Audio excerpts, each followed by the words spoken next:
U G ಪರೀಕ್ಷೆಗಳು ಅಂತ ಹೇಳಿದ್ರೆ ಸ್ನಾತಕ ಪದವಿ ಪರೀಕ್ಷೆಗಳನ್ನು 9ನೇ ತಾರೀಕಿಂದ ಪ್ರಾರಂಭ ಮಾಡ್ತಾ ಇದ್ದೀವಿ. ಅದರ ಒಂದು ಹಿನ್ನೆಲೆಯಲ್ಲಿ ರ್ಯಾಂಡಮ್ ಆಗಿ ಕೆಲವು ಎಲ್ಲ ಕಡೆನೂ ಹೋಗ್ತಾ ಇದ್ದೀವಿ. ರ್ಯಾಂಡಮ್ ಆಗಿ ಇವತ್ತು ಚಿಕ್ಕಬಳ್ಳಾಪುರದ ಸರ್ಕಾರಿ ಪ್ರಥಮ ದರ್ಜೆ ಕಾಲೇಜಿಗೆ ವಿಸಿಟ್ ಕೊಟ್ಟಿದ್ದೀವಿ. ಏಕೆಂದರೆ ಮುಂದೆ ಇಲ್ಲಿ ಎಕ್ಸಾಮಿನೇಷನ್ಸನ್ನು ನಡೆಸ್ತಕ್ಕಂಥ ಸಂದರ್ಭದಲ್ಲಿ ಏನು ಡ್ರಾಬ್ಯಾಕ್ಸ್ ಇದೆ ಮತ್ತು ಯಾವ ಥರ ನಡೆಸಬೇಕು ಅಂತಕ್ಕಂಥ ಒಂದು ಚರ್ಚೆಯನ್ನು ಪ್ರಿನ್ಸಿಪಾಲ್ಸ್ ಜೊತೆ ಮಾಡಿ, ಜೊತೆಗೆಲ್ಲ ರೂಮ್ಸ್ ಎಲ್ಲ ವಿಸಿಟ್ ಮಾಡಿ ಮಾಡ್ತಾಯಿದ್ವಿ. ಸೊ ಇಲ್ಲಿ ನಮಗೆ ಮೊದಲೇ ಒಂದು ಸೆಂಟರ್ ಬಗ್ಗೆ ಕಂಪ್ಲೇಂಟ್ಸ್ ಬಂದಿತ್ತು, ಗೋಡೆ ಬರಹಗಳಿದ್ದಾವೆ ಅಂತ. ಸೊ ಅದರ ಒಂದು ಹಿನ್ನೆಲೆಯಲ್ಲಿ ಇವತ್ತು ವಿಸಿಟ್ ಮಾಡಿದ್ದೀನಿ. ಎಲ್ಲ ಕಡೆಯೂ ತಾವು ನೋಡಿದ್ರೆ ಎಲ್ಲ ಕಡೆಯೂ ಗೋಡೆಗಳ ಮೇಲೆ ಉತ್ತರಗಳನ್ನು ಬರೆದಿಟ್ಟಿದ್ದಾರೆ. ಜೊತೆಗೆ ಪರ್ಟಿಕ್ಯುಲರ್ ಆಗಿ ಯಾವುದೋ ಒಂದು ಎಕ್ಸಾಮ್ಸನ್ನು ಅದೇ ರೂಮಲ್ಲಿ ಹಾಕ್ತಾರೆ ಅನ್ನೋ ಕಂಪ್ಲೇಂಟ್ ಇತ್ತು. ಈಗ ಮೇಡಮ್ ಅವ್ರ ಜೊತೆ ಚರ್ಚೆ ಮಾಡಿದ್ದೀನಿ. ಈಗ ರೊಟೇಷನ್ ಮೇಲೆ ಬೇರೆ ಬೇರೆ ರೂಮ್ಸನ್ನು ಚೇಂಜ್ ಮಾಡ್ತಾರೆ. ಇದಕ್ಕೆಲ್ಲ ಸಹ ಸುಣ್ಣ ಬಣ್ಣ ಹೊಡಿಸೋದಕ್ಕೆ ಹೇಳಿದ್ದೆ. ಎಲ್ಲೆಲ್ಲಿ ಉತ್ತರಗಳನ್ನು ಬರೆದಿದ್ದಾರೆ ಎಲ್ಲ ರೂಮ್ಸನ್ನು ಸಹ ಸುಣ್ಣ ಬಣ್ಣ ಹೊಡಿಸಿ ಇಲ್ಲ ಪೇಂಟ್ ಮಾಡಿಸಿ ಏನು ಕಾಣದಾಗ ಮಾಡಿ ಸಲ ಪಾರದರ್ಶಕವಾಗಿ ಎಕ್ಸಾಮ್ಸನ್ನು ನಡೆಸಬೇಕು, ಗುಣಮಟ್ಟನ ಕಾಪಾಡ್ತಕ್ಕಂಥ ನಿಟ್ಟಿನಲ್ಲಿ ಸೊ ಇವೆಲ್ಲ ಕ್ರಮಗಳನ್ನು ತೆಗೆದುಕೊಳ್ತಕ್ಕಂಥ ಒಂದು ಅಗತ್ಯ ಇದೆ. ಸೊ ಹಾಗಾಗಿ ಇವತ್ತು ಪ್ರಥಮವಾಗಿ ಒಂದು ಸೆಂಟರ್ ವಿಸಿಟ್ ಮಾಡಿದ್ವಿ. ಸೊ ಬೇರೆ ಬೇರೆ ಸೆಂಟರ್ಸನ್ನೆಲ್ಲ ವಿಸಿಟ್ ಮಾಡಿ ಅಲ್ಲೇನೇನು ಪ್ರಾಬ್ಲಮ್ಸ್ ಇದೆ ಅಂತ ನೋಡೋಣ. ಇಲ್ಲಿ ನೀವು ನೋಡಿದ್ರೆ ಎಲ್ಲ ಕಡೆ ರೂಮ್ಸಲ್ಲೂ ಗೋಡೆಗಳ ಮೇಲೆ ಬರೆದಿದ್ದಾರೆ. ಸೊ ಅದು ಮೇಡಮ್ ಅವರು 2 ದಿವಸ ಆಯ್ತಂತೆ ಚಾರ್ಜ್ ತೊಗೊಂಡು. ಸೊ ಹಾಗಾಗಿ ಅದನ್ನೆಲ್ಲ ಡಿಲೀಟ್ ಮಾಡ್ಸೋಕ್ಕೆ ಹೇಳಿದ್ವಿ. ಪೇಂಟ್ ಎಲ್ಲ ಉಳಿಸ್ತಾರೆ, ಚೆನ್ನಾಗಿ ಎಕ್ಸಾಮ್ ನಡೆಸೋದು ನಿಟ್ಟಿನಲ್ಲಿ ಅವರು ಸಹ ನಮಗೆ ಸಹಕಾರ ಕೊಡ್ತಾರೆ ಅಂತ ನಮ್ಮ ಭಾವಿಸ್ತೀವಿ. ಸರ್, ಇವತ್ತು ಗೌರ್ಮೆಂಟ್ ಕಾಲೇಜ್ಗೆ ಭೇಟಿ ನೀಡಿದ್ದೀರಾ? ಮತ್ತು ಪ್ರೈವೇಟಲ್ಲೂ ಎಕ್ಸಾಮ್ ನಡೀತದಲ್ಲ? ಎಲ್ಲ ಪ್ರೈವೇಟ್ ಕಾಲೇಜಸ್ಗೂ ಈಗ ಪ್ರಾರಂಭ ಮಾಡಿದ್ವಿ. ಈಗಾಗಲೇ ಬೇರೆ ಬೇರೆ ಎಕ್ಸಾಮ್ಸ್ ನಡೆಯುವಾಗ ಬೇರೆ ಬೇರೆ ಎಕ್ಸಾಮಿನೇಷನ್ ಸೆಂಟರ್ಸ್ಗೆಲ್ಲ ವಿಸಿಟ್ ಮಾಡಿದ್ವಿ. ಈಗ ಪ್ರೈವೇಟ್ ಕಾಲೇಜುಗಳಲ್ಲಿ ಅಲ್ಲೂ ಸಹ ವಿಸಿಟ್ ಮಾಡ್ತೀವಿ. ಜೊತೆಗೆ ನಮಗೆ ಈ ಸಲ ಏನು ಮಾಡ್ಕೊಂಡಿದ್ದೀವಿ ಅಂತ ಹೇಳಿದ್ರೆ, ಕೆಲವು ಕಡೆ ಪ್ರೈವೇಟ್ ಕಾಲೇಜುಗಳಿಗೆ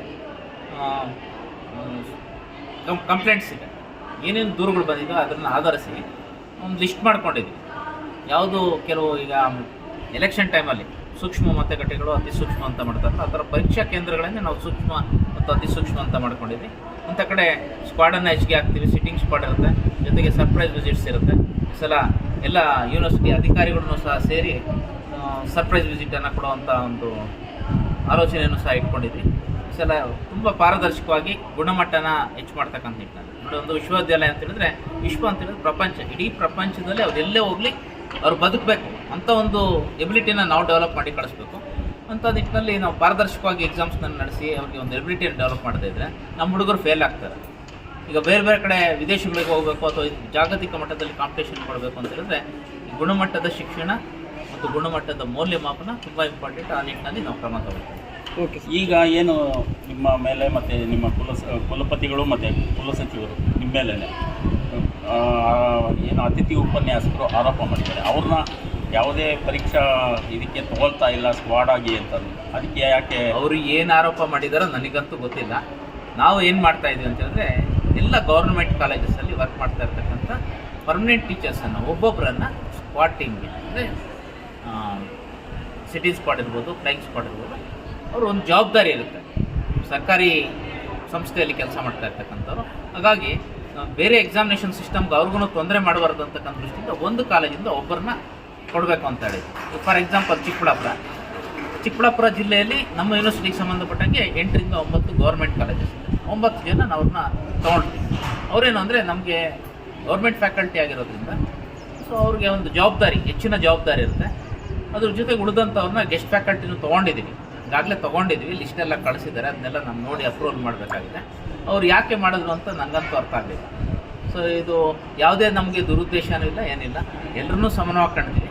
ಜವಾಬ್ದಾರಿ ಕೊಡಬೇಕಾಗಿರ್ತಕ್ಕಂಥ ಒಂದು ವಿಚಾರದಲ್ಲಿ ನಾವು ಗೌರ್ಮೆಂಟ್ ಕಾಲೇಜ್ ಶಿಕ್ಷಕರಿಗೆ, ಅವ್ರಿಗೆ ಉಪನ್ಯಾಸಕರಿಗೆ ಹೆಚ್ಚಿನ ಒಂದು ಜವಾಬ್ದಾರಿನ ಕೊಡೋ ನಿಟ್ಟಿನಲ್ಲಿ ನಾವು ಇದನ್ನು ಮಾಡಿದ್ವಿ ಅಷ್ಟೇ. ಅವ್ರನ್ನ ತೊಗೊಳ್ಳಲ್ಲ ಅಂತ ನಾವೆಲ್ಲೂ ಆದೇಶ ಹೊರಡಿಸಿಲ್ಲ. ಓಕೆ.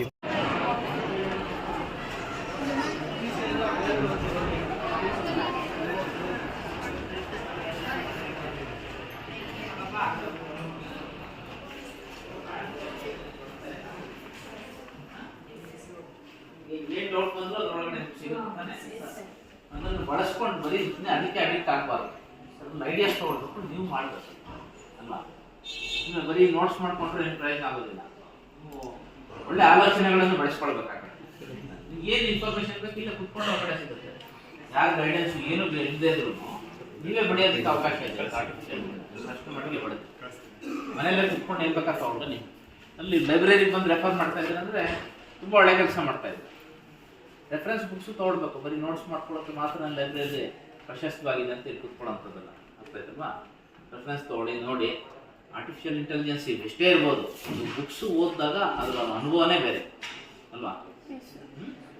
ನೀವು ಎಲ್ಲಿ ಆರ್ಟಿಫಿಷಿಯಲ್ ಇಂಟೆಲಿಜೆನ್ಸಲ್ಲೂ ಸಿಗದಿರೋಂಥದ್ದು ಬುಕ್ಸಲ್ಲೂ ಸಿಗುತ್ತೆ. ಒಳ್ಳೆ ಒಳ್ಳೆ ಬುಕ್ಸ್ ಇದೆ, ಒಳ್ಳೆ ಒಳ್ಳೆ ಆಥರ್ಸ್ ಬರ್ದಿರೋ ಬುಕ್ಸು ಎಲ್ಲ ತುಂಬ ಚೆನ್ನಾಗಿ ಎಲ್ಲ ಬುಕ್ಸ್ ಎಲ್ಲ ಸ್ಟೋರ್ ಮಾಡಿದ್ದಾರೆ ನಮ್ಮ ಲೈಬ್ರರಿಯನ್ನು.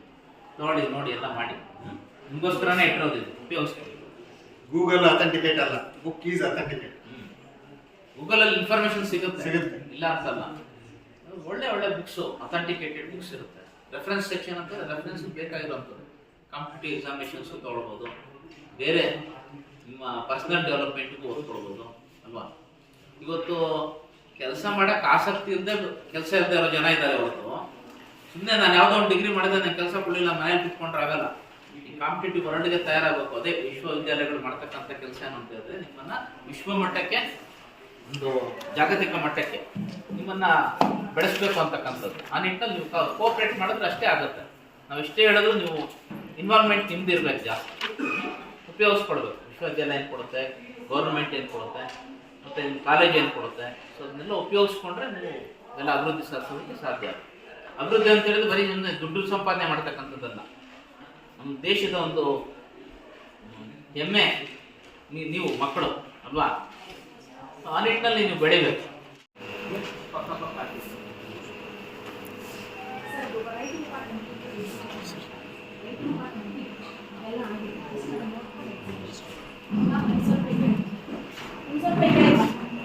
ಯಾರು ಪ್ರೋಗ್ರಾಮ್ ಬರೀತಾ ಇದ್ರು ಬೇಗ ಕಂಪ್ಲೀಟ್ ಮಾಡಬೇಕು.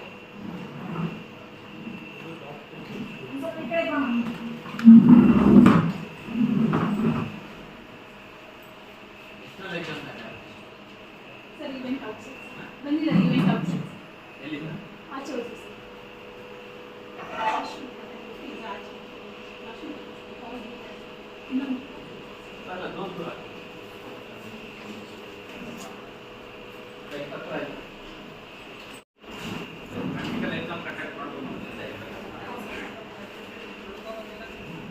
ಸೆಂಟರ್ ಕೊಡೋದೇ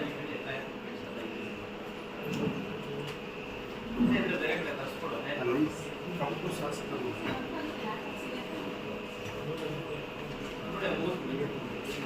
ಸಿಸ್ಟಮ್ ಆನ್ ಮಾಡ್ಕೊಳ್ಳೋದಾ?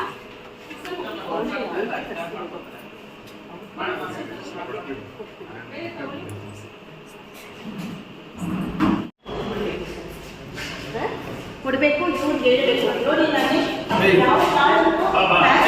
ನೋಡಿ ನೋಡಿ ಈ ಕಡೆ ನೋಡಿ, ಈ ಗೋಡೆ ಮೇಲೆ ಫೇಲ್ಯೂರ್ ಆಗಿರೋದು ಬೀಗಗಳನ್ನು ನಾವು ಹಾಕಿಡಬೇಕು. ಎಕ್ಸಾಮ್ ಮೊದಲು 15-20 ನಿಮಿಷ ಮುಂದೆ ತೆಗಿಬೇಕು ಬಿಲ್ಲನ್ನ. ಆಮೇಲೆ ಎಕ್ಸಾಮ್ ಆಗಿದ ತಕ್ಷಣ ಬಿಲ್ ಹಾಕಬೇಕು. ಮಧ್ಯಾಹ್ನ ಎಕ್ಸಾಮ್ ಅಷ್ಟೇ. ಎಕ್ಸಾಮ್ ಟೈಮಲ್ಲಿ ಮಾತ್ರ ಕ್ಲಾಸಸ್ ಇರೋಗಿಲ್ಲ. ಈ ಕಡೆ ಗೋಡೆ ಇದೆ ಎಲ್ಲ ಸುತ್ತು ಯಾವ ಗೋಡೆ ಅಂತಂದ್ರೆ ಯಾವುದಾದ್ರೂ ಕ್ಲಾಸ್ ಇದೆ. ಯಾವ ಕ್ಲಾಸ್ ನೀವು ಬಿಸಿ ಎಕ್ಸಾಮ್ ಕಾರ್ಯಕ್ರಮದಿಂದ ಎಕ್ಸಾಮ್ ಯಾವ ಕ್ಲಾಸ್ ನೆಕ್ಸ್ಟ್ ಬ್ಯಾಚ್ ಇದೆ. ಇಲ್ಲೆಲ್ಲ ಯಾರು ಬಂದಿರೋದು ನೋಡಿ ಇವಾಗ ಈ ಕ್ವಶನ್ ಪೇಪರ್ ಯಾವ್ದಾದ್ರು ಕೊಟ್ಟು ಎಕ್ಸಾಮ್ ಪಾಸ್ ಆಗ್ತಾರೆ. ಎಲ್ಲರಿಗೂ ಆನ್ಸರ್ ಇದೆ. ಈ ಕಡೆ ಬನ್ನಿ, ಈ ಕಡೆ ಬಂದು ನೋಡಿ.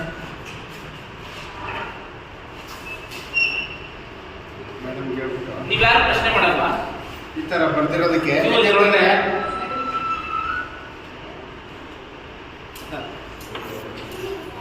ನಿಮ್ ಓನ್ ಕ್ಲಾಸ್ ಇದು ಬರ್ತಿದ್ದಾರೆ.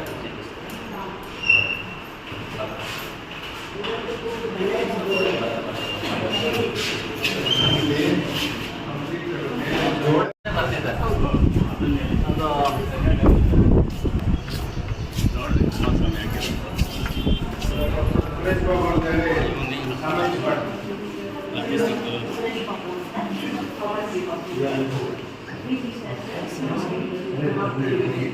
ಮೀಟಿಂಗ್ ಸ್ವಲ್ಪ ಕಡಿಮೆ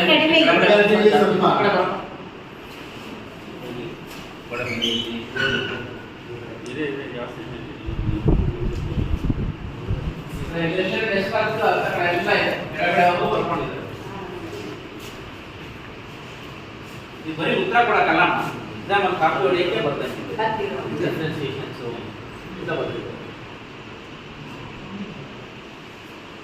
ಇದೊಂದು ವ್ಯವಸ್ಥಿತವಾಗಿ ನಡೀತಾ ಇರಲ್ಲ.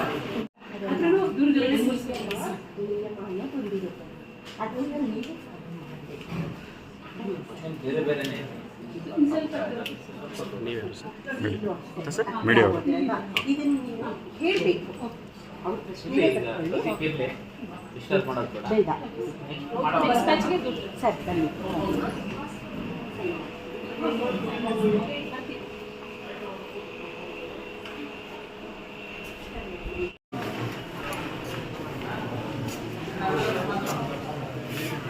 ಬಂದಿಲ್ಲ.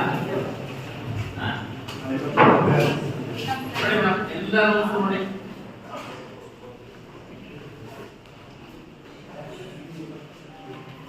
ಯಾವ ಕ್ಲಾಸ್ ನೀವು? Final year? BC.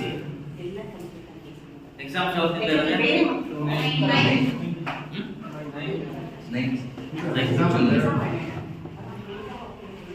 Exam fees ಎಲ್ಲ ಕಟ್ಟಿದ್ದೀರಾ? ಟೈಮ್ ಕಟ್ಟಿದ್ದೀರಲ್ಲ? ಕೆಲವರೆಲ್ಲ ಬಂದಿದ್ರು ಎಕ್ಸಾಮ್ ಇದೆಲ್ಲ ಆದ್ಮೇಲೆ.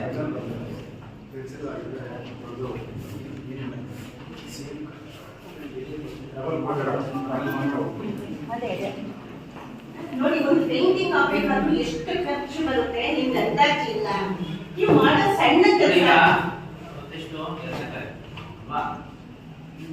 ಇಷ್ಟು ದಿನ ಆಯ್ತು, ಅಷ್ಟರೊಳಗಡೆ ಇದಕ್ಕೆಲ್ಲ ದೊಡ್ಡ ಬಿಲ್ಡಿಂಗ್ ಇದಕ್ಕೆಲ್ಲ ಫ್ರೀ ಕೊಡಿಸೋದಿಲ್ಲ. ಎಷ್ಟು ಹಣ ಖರ್ಚಾಗುತ್ತೆ. ನಾವು ಈ ಥರ